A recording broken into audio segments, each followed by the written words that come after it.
Assalamualaikum warahmatullahi wabarakatuh. Terima kasih atas waktu yang diberikan kepada kami kelompok 2 yang terdiri dari saya sendiri, Ani Irawati, NPM 2301010112. Yang kedua, Mbak Chandra Dewi Seli Puspitasari, NPM 2301010119, dan Mbak Nailis Rahmawati, NPM 2401010111. Di sini kami akan mempresentasikan tentang peran pemerintah dalam kerangka ekonomi. Pendahuluan. Di sini ekonomi Islam, pemerintah berfungsi sebagai khalifah fil ard, yaitu pihak yang bertanggung jawab mewujudkan falah, kesejahteraan dunia, akhirat. Karena itu pemerintah harus memastikan ekonomi berjalan adil, halal, dan bermanfaat bagi masyarakat. Ekonomi Islam memerlukan kolaborasi pemerintah, pasar, dan masyarakat. Pentingnya untuk mencegah market failure. Di sini artinya ketika pasar tidak berjalan adil, monopoli penimbunan informasi tidak seimbang. Kedua adalah government failure. Ketika pemerintah tidak efektif atau korup. Yang ketiga adalah citizen failure. Ketika masyarakat tidak patuh aturan dan tidak jujur atau tidak beretika. Tujuan ekonomi pemerintah Islam. Yang pertama, menciptakan kesejahteraan dan keadilan falah. Yang kedua, mengatasi ketimpangan pendapat dan pemenuhan kebutuhan dasar. Tiga, memastikan pasar berjalan efisien, adil, dan halal. Menciptakan kesejahteraan dan keadilan atau falah, pemerintah bertugas memastikan hidup sejahtera, aman, dan mendapatkan keadilan sesuai prinsip Islam. Mengatasi ketimpangan pendapatan dan pemenuhan kebutuhan kebutuhan dasar. Di sini artinya bahwa pemerintah mencegah kesenjangan antara kaya miskin melalui zakat, bantuan sosial, dan memastikan kebutuhan dasar seperti pangan, pendidikan, dan kesejahteraan terpenuhi. Memastikan pasar berjalan efisien, adil, dan halal. Pemerintah mengawasi mekanisme pasar agar tidak ada penipuan, riba, monopoli, atau praktik haram, sehingga transaksi berjalan jujur dan transparan.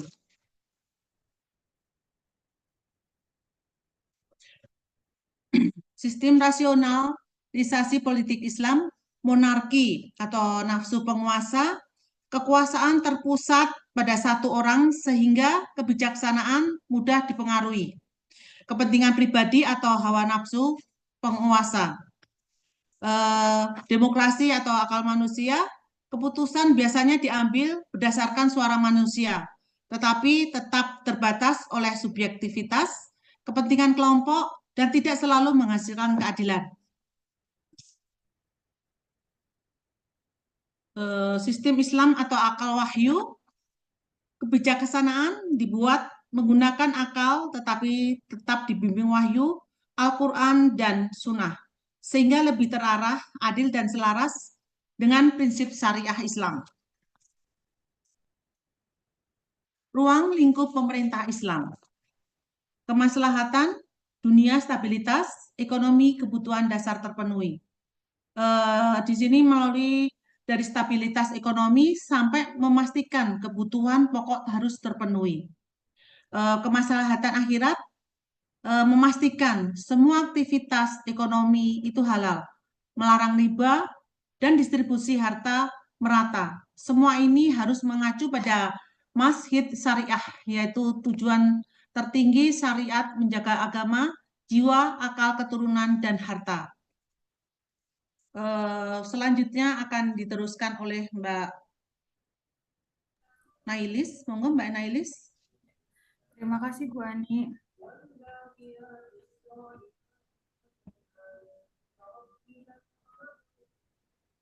Ibu slide-nya yang itu Bu.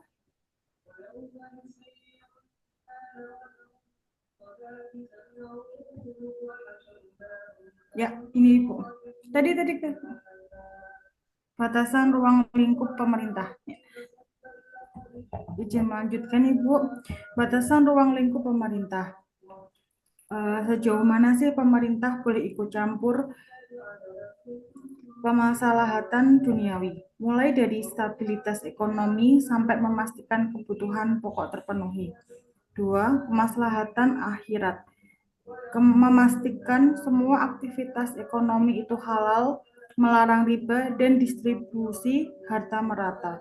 Semua ini harus mengacu pada maqasid syariah, yaitu tujuan tertinggi syariat, menjaga agama, jiwa, akal, keturunan, dan harta. Next, Ibu. Perbandingan ekonomi Islam dan konvensional. Di aspek orientasi, ekonomi Islam yaitu falah dunia dan akhirat, di ekonomi konvensional pertumbuhan dan keuntungan. Untuk aspek landasan, ekonomi Islam wahyu dan akal, sedangkan ekonomi konvensional akal manusia atau value free. Untuk aspek distribusi, ekonomi Islam zakat, larangan riba, sedangkan ekonomi konvensional mekanisme pasar. Dan untuk aspek peran negara, di ekonomi Islam aktif dan etis syariah, ekonomi konvensional minim campur tangan. Next, Ibu.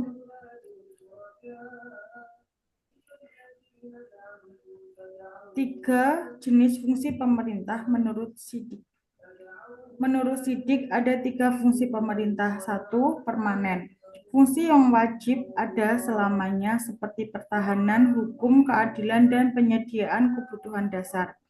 Dua, turunan, yaitu fungsi yang muncul sesuai perkembangan zaman, contohnya membangun fasilitas publik, penelitian, atau subsidi. Ketiga, kontekstual atau syuro, fungsi yang harus fleksibel disesuaikan dengan kondisi masyarakat dan waktu tertentu. Next, Ibu. Peran pemerintah dalam ekonomi.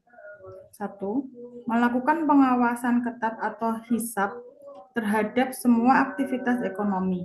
Dua, menghentikan transaksi haram seperti riba, monopoli, dan penimbunan. Tiga, boleh melakukan penetapan harga atau tasyir jika pasar sudah tidak adil. Empat, menjamin distribusi kekayaan yang adil. Dan terakhir, menyediakan jaminan sosial dan pelayanan publik yang memadai. Next, Ibu. Landasan dan prinsip intervensi.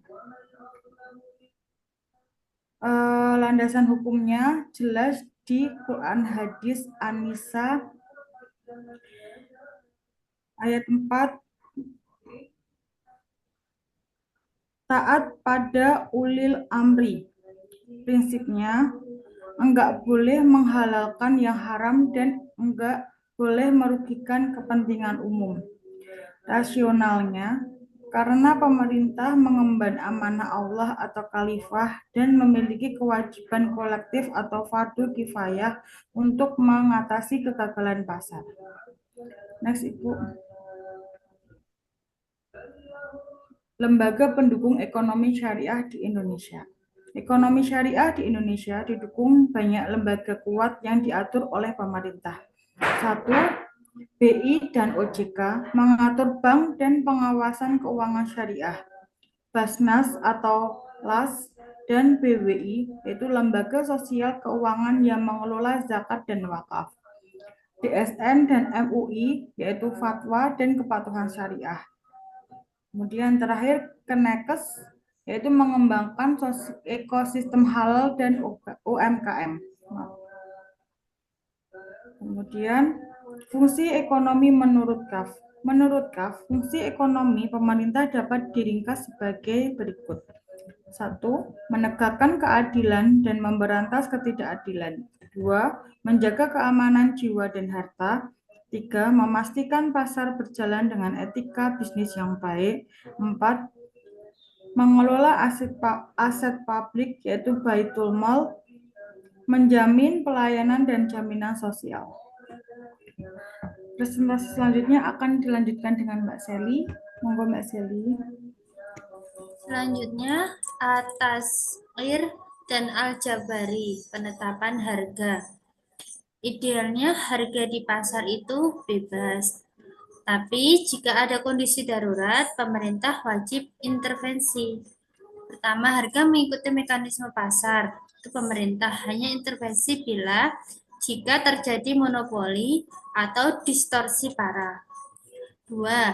Jika menyangkut kebutuhan pokok masyarakat, maka intervensi ini harus memenuhi syarat otoritas berwenang, adil, memperhitungkan biaya dan untung, dan diawasi terus-menerus. 2. Syarat. Oke, selanjutnya, strategi pengembangan ekonomi syariah di Indonesia.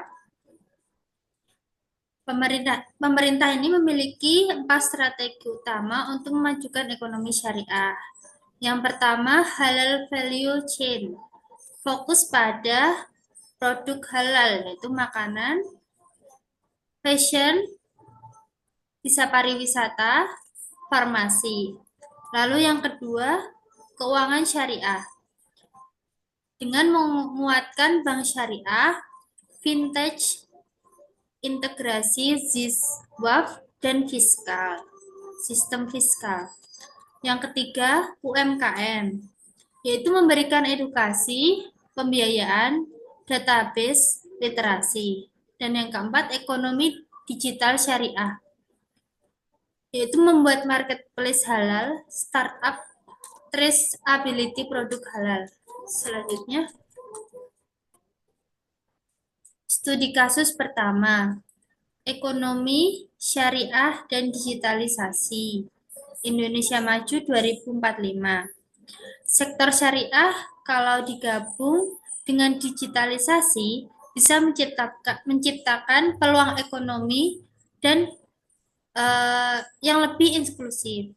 Makanya potensinya ini akan menjadi luar biasa, mulai dari pesantren, santri, bank syariah, milenial digital.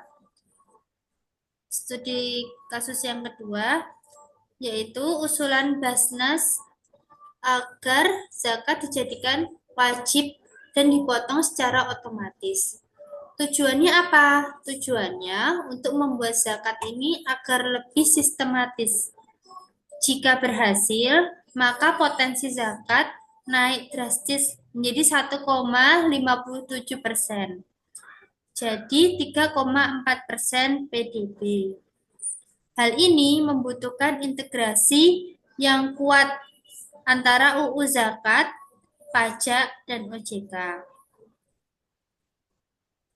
Studi kasus yang ketiga. Studi kasus yang terakhir ini tentang permasalahan pasar tradisional. Nah, kita sering melihat nih kecurangan di pasar-pasar, penimbunan, atau tata kelola yang berantakan, semrawut. Maka solusinya itu dari pemerintah harus melakukan pengawasan, hisbah, tahsyir, dan manajemen pasar yang lebih baik. Selanjutnya, kesimpulannya dan rekomendasinya. Pertama, pemerintah vital untuk mengawasi, mengatur, dan menyejahterakan masyarakat. 2, intervensi dibutuhkan untuk keadilan ekonomi, distribusi kekayaan, dan stabilitas pasar. Yang ketiga, sinergi pemerintah, masyarakat, dan pasar penting untuk tercapainya ekonomi Islam yang kafah. 4, strategi modern, digitalisasi, penguatan UMKM, lembaga zakat, dan wakaf ekonomi halal. Sekian presentasi dari kami. Jika ada pertanyaan bisa di kolom chat. Terima kasih.